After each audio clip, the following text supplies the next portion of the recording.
남은 가족 여러분, 반갑습니다. 말씀으로 시작하는 목요일입니다. 오늘 말씀 시편 77편에는 고난을 통과하는 성도의 부르짖음과 탄식 소리로 시를 시작하고 있습니다. 시는 지금 깊은 절망의 밤을 보내고 있기 때문입니다. 시를 시작하자마자 부르짖음이란 말이 반복되고 있습니다. 지금 시인이 처한 상황은 하나님께 부르짖을 수밖에 없는 상황이죠. 시인의 부르짖음은 곧 하나님을 향한 시인의 기도입니다. 이 기도가 이렇게 표현되고 있네요. 내가 환난날에 주를 찾았다. 밤에는 내 손을 들고 거두지 아니하였다. 어떤 번역본에서는 이 말씀을 이렇게 번역하기도 합니다. 내 상처가 밤이면 성하였다.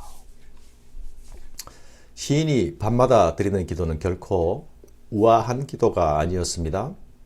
시인의 기도는 부르짖음과 울부짖음이요. 상처를 새롭게 건드려서 고통을 더욱 깊게 하는 것과 같은 아픔의 시간이었습니다. 오죽하면 시인은 자신의 영혼이 위로를 얻을 수 없었다라고 말할까요?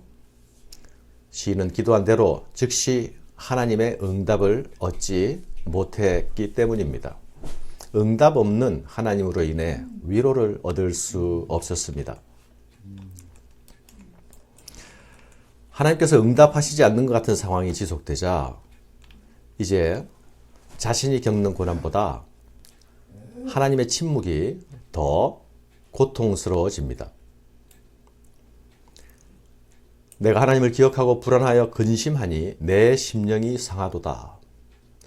주께서 내 눈을 붙이지 못하게 하시니 내가 괴로워 말할 수 없나이다. 시인의 생각에 자신이 잠을 이루지 못하고 긴 밤을 보내고 있는 것은 하나님께서 자신의 눈꺼풀을 붙잡고 계시기 때문이라 말합니다. 하나님의 침묵은 시인의 불안을 가중시켰습니다. 하나님께서 대답해 주시기만을 바라며 부르짖고 또 부르짖었습니다. 그러나 끝이 보이지 않는 캄캄한 터널 같은 환난의 밤을 시인은 기도하고 또 기도합니다. 그러나 그에게 새벽은 찾아오지 않습니다. 하나님을 향한 시인의 믿음과 신뢰가 지금 흔들리고 있는 것입니다. 이제 깊은 절망의 밤을 견디는 이 시인의 탄식은 잠들지 못하는 밤의 노래가 됩니다. 5절과 6절의 말씀을 보면 내가 지나간 세월을 생각하였다. 밤에 부른 노래를 내가 기억하였다 라고 말합니다. 여기서 생각이란 말과 기억이란 단어가 나타납니다. 이 생각과 기억은 그가 고통 가운데서 어떤 마음으로 스스로에게 질문하고 있는가를 볼 수 있습니다. 주께서 나를 영원히 버리실까?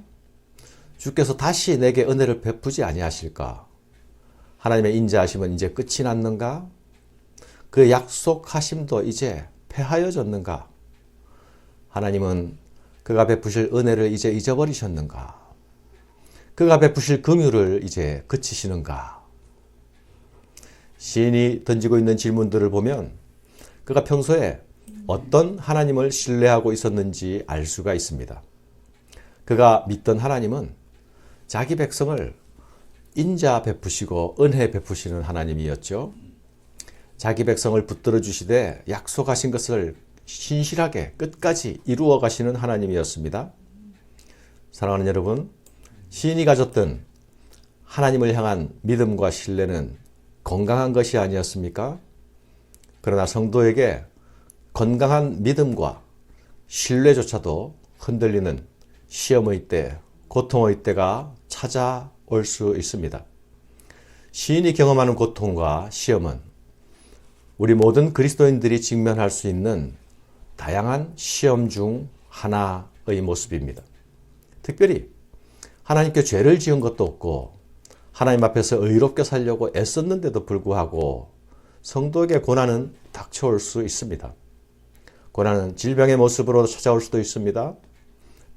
외부의 핍박의 모습으로도 찾아올 수 있습니다. 때로는 극심한 경제적 어려움으로 찾아오기도 하죠. 또는 인간관계 어려움으로 다가올 수도 있습니다. 이때에 우리가 아무리 하나님께 기도하고 매달려도 상황이 개선되지 않는다면 혹시 하나님이 나를 버리신 것이 아닌가? 나를 이제 잊어버리신 것이 아닌가? 내게 등을 돌리신 것이 아닌가 하는 의문이 들 수 있죠. 이렇게 되면 지금까지 하나님께서 내게 베푸신 은혜마저도 의심하는 상황에 이를 수 있게 됩니다. 이런 믿음의 시련과 도전이 왔을 때에 성도는 어떻게 해야 하는 겁니까? 아삽의 시는 오늘 우리에게 그것을 알려주고 있습니다. 시는 하나님의 침묵 속에서 의심과 회의에 빠져 들어가고 있었죠. 그러나 그런 내면의 고통과 마음의 어지러움을 그는 결코 감추지 않습니다. 하나님 앞에서 그 마음을 드러내고 있지 않습니까? 그런 혼란스러운 마음조차도 하나님께 고합니다. 이런 드러냄과 고함은 힘이 있습니다. 성도가 자신의 탄식조차도, 자신의 회의조차도 하나님 앞에 드러내는 것, 그것을 솔직히 드러내어서 고할 수 있는 것, 이것은 신앙의 사람들의 실력이기도 하다는 것을 기억해야 하겠습니다. 잠 못 이루는 밤에 아삽은 별 하나 별둘 세가면서 잠을 청하거나 양 한 마리, 양 두 마리, 양 세 마리 세면서 밤을 뒤척이지 않았습니다. 대신에 목자 대신 하나님께 나아가 직접 고합니다. 고하는 중에, 기도하는 중에 자신이 지나간 세월을 생각하고 또한 자신이 드렸던 간구도 기억해냅니다. 이런 생각과 기억들은 시인의 흐트러지려는 마음과 생각의 위치를 바로 잡아주는 것입니다. 그래서 시인은 이렇게 말합니다. 또 내가 말하기를 나의 잘못이라. 나의 잘못이라. 의심과 회의로 인한 흔들림은 하나님 때문이 아니라 바로 자신의 연약함 때문이었다는 것을 알게 되는 것이죠. 이 사실을 알게 되면서 시인은 이제 하나님을 기억하겠다라고 말합니다. 하나님이 나를 위해 행하셨던 그 일들을 기억하겠다고 다짐하는 것이죠. 자신의 기억에서부터 하나님을 기억하는 자리로 옮겨가는 것입니다. 기억하는 일만 아니라 이제 묵상하겠다고 말합니다.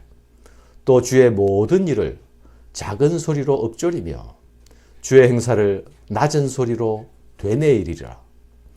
읊조리고 되뇌이는 것, 이것이 바로 묵상을 말하는 것이죠. 내 마음에 대한 묵상에서 하나님에 대한 묵상으로 옮겨갈 때에 상황은 반전됩니다. 고뇌와 고통의 밤에서 찬양할 수 있는 밤으로 바뀌어가는 것입니다. 사랑하는 성도 여러분, 마지막 때를 살아가는 성도들이 고난당하는 일, 이것은 당연한 일입니다. 그런데 성도가 고난을 당할 때에 어찌해야 하는 것입니까? 고난 가운데서 신원하시는 하나님을 바라보아야 합니다. 내 고난과 고통을 내 기도와 간구로 하나님께 올려드려야 합니다. 그래야 그 가운데서 성도의 인내가 가능해집니다. 우리가 하나님께로 나아갈 때에 하나님은 우리의 시야를 내 앞의 문제로부터 하나님께로 전환시켜 주십니다. 그러면 내 앞의 문제를 대하는 우리의 마음의 태도가 달라집니다. 구약의 백성들은 하나님의 구원을 출애굽 사건을 기억하며 그 속에서 찾았습니다. 그러나 신약의 백성들은 신약의 출애굽 사건은 예수 그리스도의 십자가와 부활 사건입니다. 성도가 고난을 만날 때마다 그리스도의 십자가를 기억하고 묵상해야 할 이유가 바로 여기에 있습니다. 십자가를 바라보고 묵상하는 자들에게, 십자가 가운데로 깊이 들어가고 예수를 깊이 생각하는 자들에게 고난과 죽음을 이겨내는 부활의 능력이 임하게 될 것입니다.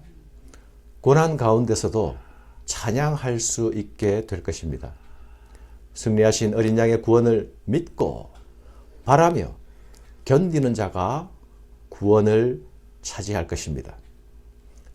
지금 내가 부르는 밤의 노래는 무엇으로, 어떤 내용으로 채워지고 있습니까? 돌아보며 시작하는 복된 아침이 되시기를 바랍니다. 감사합니다.